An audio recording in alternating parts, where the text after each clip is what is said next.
Itu sebab besar mengapa manusia narsis ni bahaya. Yang pertama, mereka boleh memusnahkan identiti diri kita. Narsis akan membuatkan korang rasa ragu dengan siapa diri korang yang sebenar. Apa tujuan hidup kita? Dan memokuskan segala energi kita hanya untuk memuaskan hati mereka, menjadi people pleaser. Yang kedua, dia akan menggamburkan cinta dengan kawalan.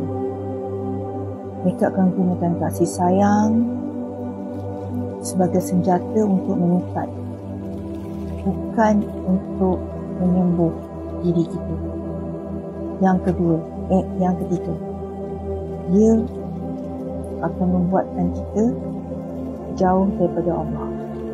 Kita mula mencari redha manusia hingga kita lupa hakikat bahawa tujuan hidup kita adalah untuk mencari redha Allah.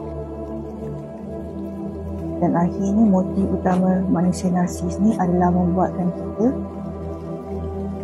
berada di dalam genggaman dia, bawah kawalan dia, hingga kita putus asa dalam hidup dan menyalahkan diri kita.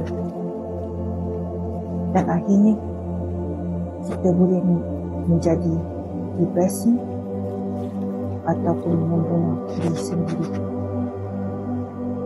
Agak-agak, siapakah mereka?